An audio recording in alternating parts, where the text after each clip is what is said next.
असम में किसी समय में एक राजा रहा करता था। उसकी एक राजकुमारी थी जो अत्यंत सुंदर थी और राजा अपनी पुत्री से अत्यधिक प्रेम करता था। उसने अपने सेवकों को आदेश दे रखा था कि राजकुमारी को प्रतिदिन फूलों से तौला जाए। इस काम के लिए मालिन फूल लाया करती थी। वह महल के बाग से रोज तरह तरह के फूल चुन चुन कर लाया करती थी। मालिन इस बात से बहुत खुश थी कि उसे राजकुमारी के लिए फूल लाने का मौका मिल रहा है। राजमहल के बगीचे में एक सुंदर तालाब था। तालाब में रंग बिरंगी मछलियाँ थीं। एक दिन मालिन जब अपने पति माली के साथ तालाब पर गई तो उसने उसमें सालुक के फूल उगे देखे। ये फूल बड़े बड़े सफेद, गुलाबी और पीले रंग के थे। सालुक का फूल कमल के फूल की ही प्रजाति है, जिसमें खुशबू नहीं होती और इसकी सब्जी बनती है। उन फूलों में एक बहुत ही बड़ा फूल भी था, जिसकी सुंदरता से मालिन अभिभूत हो गई और उसने सोचा कि इस फूल को तोड़ लिया जाए तो इसकी बहुत ही स्वादिष्ट सब्जी बन सकती है। उसने उस फूल को तोड़ लिया।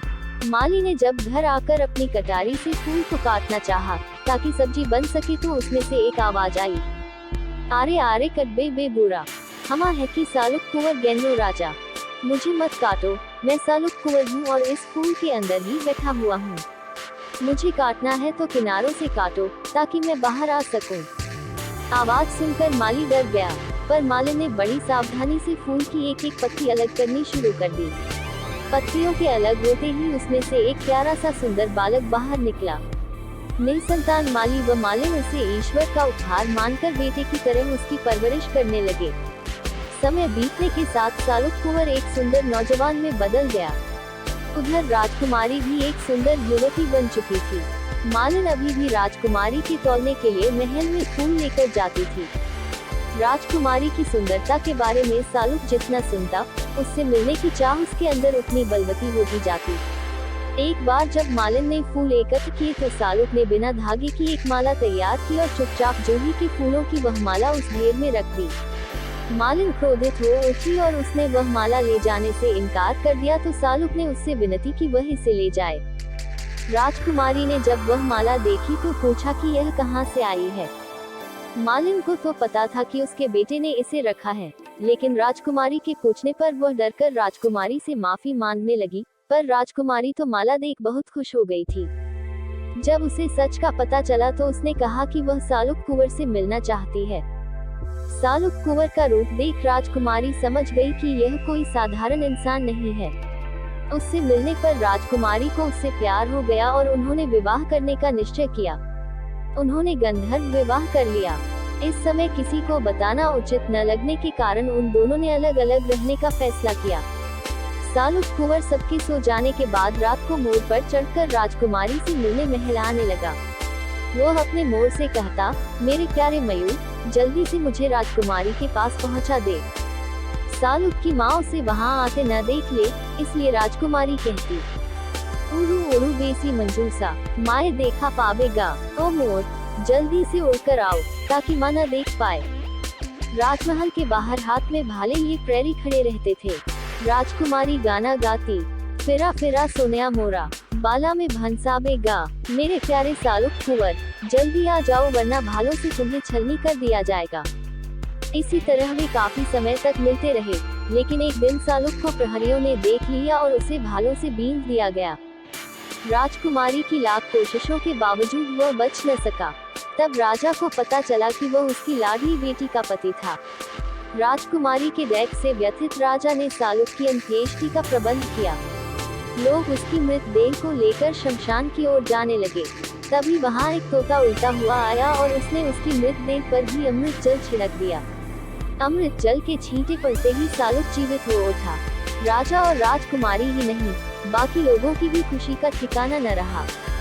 राजा ने राजकुमारी का विवाह सालुक के साथ करने का अपना निर्णय जब मालिन को सुनाया तो वह फूली न समाई। परंपरानुसार उन्होंने चढ़ावे के लिए मछली, मिठाइयाँ, दही और पान सुपारी ली।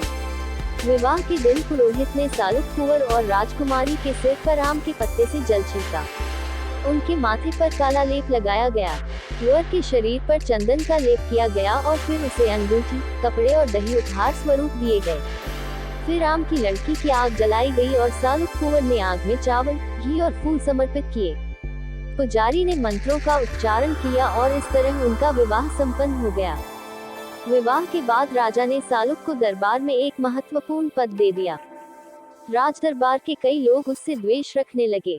एक माली के बेटे को अपने बराबर सम्मान पाते देख उन्हें बहुत बुरा लगा और वे उसके खिलाफ षड्यंत्र रचने लगे।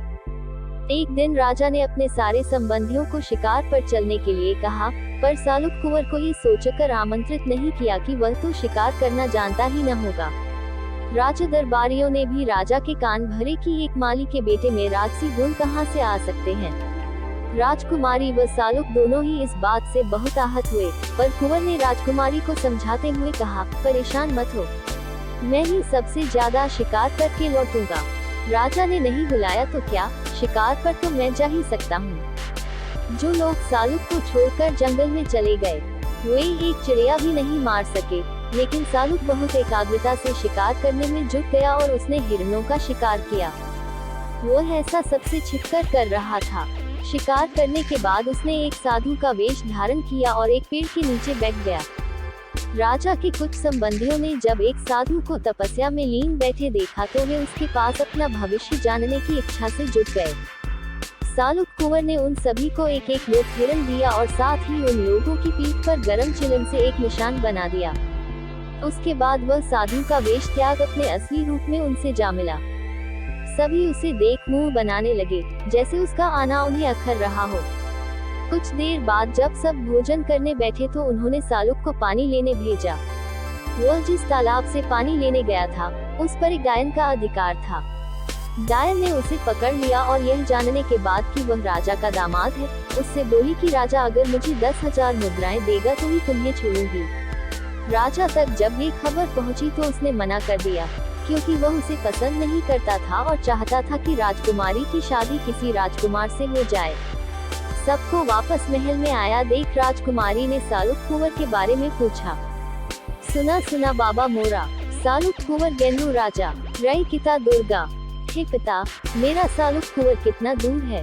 तो राजा ने कहा, सुना सुना बेटी मोरा, सालुक कुंवर गेंदू राजा, जुए खेले पाशा खेले अरई बहुत दुर्गा। हे मेरी बेटी, वह तो मजे से बैठा जुआ खेल रहा है और अभी तो वह बहुत दूर है, उसे आने में समय लगेगा। राजा की बात सुन राजकुमारी को विश्वास नहीं हुआ, क्योंकि वह अपने पति को अच्छे से जानती थी। उसने अपने 2 पालतू कुत्तों छनौरा और अनौरा को सालुक की खबर लेने भेजा। सालुक की गंध से कुत्तों को उसके बारे में पता चल गया और तब उन्होंने उसे डायन की कैद से छुड़ाने के लिए एक धोबी से मदद मांगी। धोबी ने एक बांसुरी खरीदी और उसे बजाते बजाते तालाब के आसपास घूमने लगा। बांसुरी की आवाज सुनकर डायन के बच्चे तालाब से बाहर निकल आए। धोबी बांसुरी बजाता गया और बच्चे उसके पीछे पीछे चलते जंगल तक आ गए। डायन उनके पीछे पीछे गई, पर वापस लौटने की राह नहीं ढूंढ सकी और सालुक कुंवर मौका मिलते ही कुत्तों के साथ वापस महल में पहुंच गया। राजकुमारी उसे देख बहुत खुश हो गई। सालुक ने सबको सच्चाई बताई।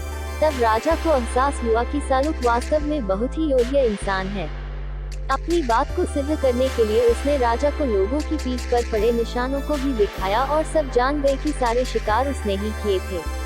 राजा को अपनी भूल का एहसास हुआ और उसने उससे माफी मांगते हुए उसे अपना उत्तराधिकारी घोषित कर दिया।